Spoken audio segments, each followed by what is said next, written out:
Hello दोस्तों, स्वागत है आपका एग्ज़ाम फैक्ट तैयारी यूट्यूब चैनल में। दोस्तों आशा करते हैं आप सभी मस्त, ज़बरदस्त और शानदार होंगे। आज की इस क्लास में दोस्तों हम बात करने वाले हैं रेलवे एनटीपीसी एग्ज़ाम 2025 की। और यहाँ पर 5 जून का अटेंडेंस का डाटा हमारे पास आया है, जो कि आप सभी को हम यहाँ पर बताने वाले हैं। और इतना कम अटेंडेंस आ रही है, आखिर इसका जो मुख्य कारण है इसके बारे में भी हम यहाँ पर जानकारी बताएंगे। और इसका जो कट ऑफ पर असर क्या रहेगा इसके बारे में भी हम यहाँ पर चर्चा करेंगे। और इसके अलावा अभी हमारे पास एक ऑफिशियल आरटीआई का रिप्लाई भी आया है, जो कि आप सभी यहाँ पर देख सकते हैं। तो इसके हिसाब से भी यहाँ पर आप सभी को बहुत कुछ इन्फॉर्मेशन मिलने वाली है हमारी इस क्लास में। तो बने रहिए आप सभी हमारी इस क्लास में अंत तक। आगे बढ़ने से पहले यदि आपने अभी तक हमारे चैनल को सब्सक्राइब नहीं किया है दोस्तों, तो सबसे पहले आप सभी हमारे चैनल को सब्सक्राइब कर लें, साथ में बेल आइकन भी ऑन कर लें, ताकि आने वाली सभी वीडियो का नोटिफिकेशन आप सभी तक पहुंचता रहे। लाइक कमेंट शेयर भी ज़रूर करें दोस्तों। चलिए आप सभी को हम आगे की इन्फॉर्मेशन बता देते हैं।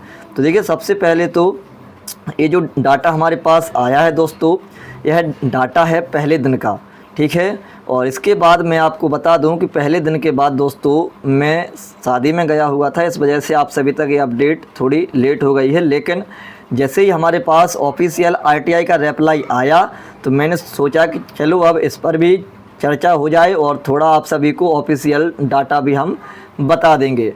तो देखिए दोस्तों, यह अपडेट जो हमारे पास आई है, अपडेट है अजमेर की तरफ से 6/6/2025 है।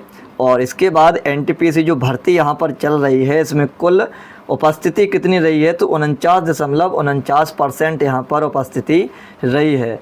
और इसके अलावा दोस्तों मैंने रेलवे के लगभग कम से कम 5 से 6 एग्ज़ाम अटेंड किए हैं, जिनमें यही होता है। चाहे वो देखिए, स्टार्टिंग का दिया था रेलवे ग्रुप डी 2019 की वैकेंसी वाला, तो उसमें 0.18 से हम रह गए थे। इसके बाद फिर पेपर दिया आरपीएफ एसआई का, आरपीएफ में भी इतनी ही उपस्थिति रही। उस टाइम के रेलवे ग्रुप डी में भी इतनी उपस्थिति रही थी, 50% के आसपास। आरपीएफ एसआई में भी यही हाल रहा। इसके बाद टेक्नीशियन का पेपर दिया, तो इसमें भी यही हाल रहा टेक्नीशियन में, ठीक है। तो दोस्तों इसके बाद फिर आरपीएफ कांस्टेबल का पेपर दिया था मैंने, तो इसका भी यही हाल रहा। मतलब सीटें खाली आपको सभी पेपरों में मिल जाती हैं। इसका एक मेन कारण ये भी है दोस्तों कि कहीं ना कहीं जो सेंटर है वो लगभग 500 किलोमीटर के मतलब आसपास आपको मिलता है। यानी सीधी बात इतनी है कि जो सेंटर आपको मिलेगा वो रहता है 300 किलोमीटर से 500 किलोमीटर के आसपास। ये तो आप सभी भी जानते होंगे। तो कहीं ना कहीं इसका एक मुख्य कारण तो ये भी है। इसके अलावा काफ़ी सारे बच्चे ऐसे होते हैं जिनका कहीं और सिलेक्शन हो जाता है, आप लोग भी समझ रहे होंगे उनका, है ना। तो देखिए, बहुत सारी मतलब ऐसी चीज़ें होती हैं जिसकी वजह से बच्चे यहाँ पर नहीं आ पाते हैं। तो बस मेरा कारण यही है, मैंने आपको बताया है। जैसे मेरा ही सेंटर है, परसों पेपर है मेरा 12 जून को, वहाँ का आपको रिव्यू मिल जाएगा, कोई दिक्कत नहीं है। मेरा सेंटर जहाँ पर गया है वहाँ तक की आपको सारी इन्फॉर्मेशन मिल जाएगी, उस कॉलेज तक की, कहाँ आपको जाना है, कहाँ आपको उतरना है, कहाँ से आप बैठेंगे, सभी इन्फॉर्मेशन आपको वहाँ से मिल जाएगी। तो चलिए दोस्तों देखते हैं। यहाँ पर देखिए सीबीटी शुरू हो चुके हैं और पहले दिन 17,000 अभ्यर्थी परीक्षा देने पहुँचे।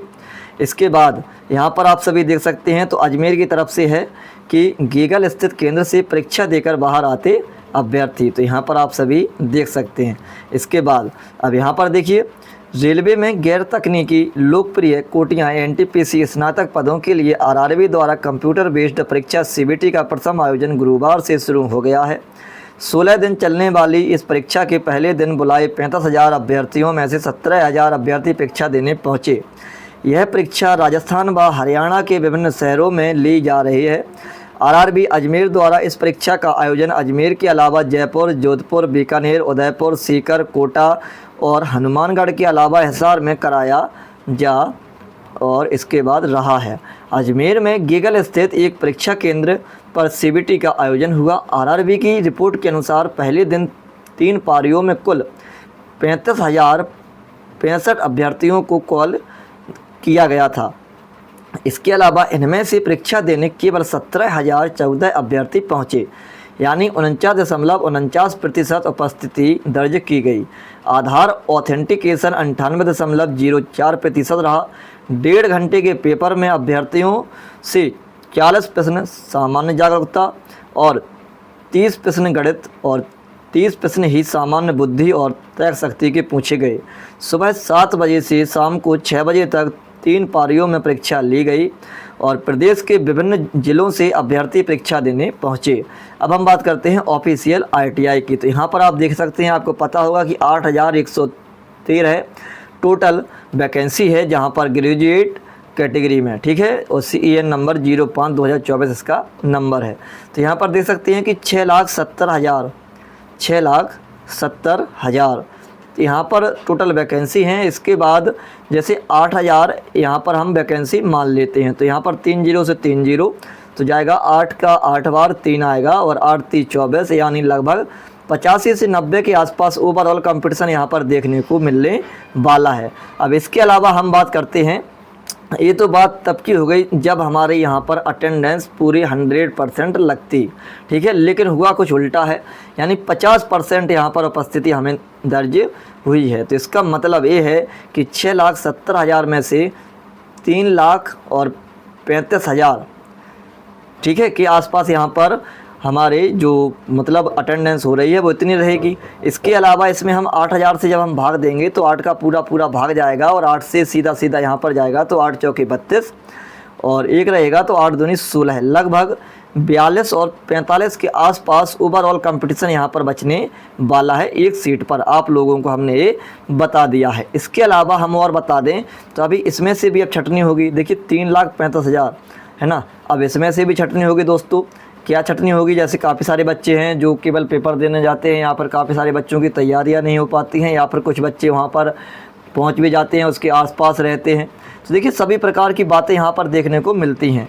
इसके अलावा जो अभी तक बच्चों का रिव्यू आया है हमारे पास, तो हमारे उस रिव्यू से हमको यही समझ में आया है कि इस बार जो एग्जामिनर है उसने क्या किया कि कंप्यूटर के कम से कम, जैसे मान लो जो पिछले पेपर हुए हैं उनमें 1-2 प्रश्न आते थे कंप्यूटर से रिलेटिव, तो यहाँ पर इस बार उन्होंने कंप्यूटर का पैटर्न थोड़ा सा मतलब इनक्रीज कर दिया है।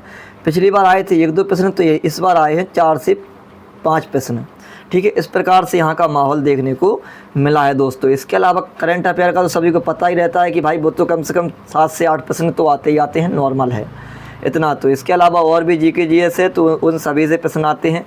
मैथ रीजनिंग की बात करते हैं तो 60 में से जिस किसी भाई ने भी 55+ बना लिए होंगे उसका सिलेक्शन होना बहुत ही नज़दीक है, यानी उसका सिलेक्शन काफ़ी ज़्यादा चांस उसके बन जाएंगे, क्योंकि यह एक ऐसा विषय है मैथ और रीजनिंग जिसके नंबर श्योर मिल जाते हैं और आप सभी भी इस बात को अच्छे से जानते हैं, ठीक है दोस्तों।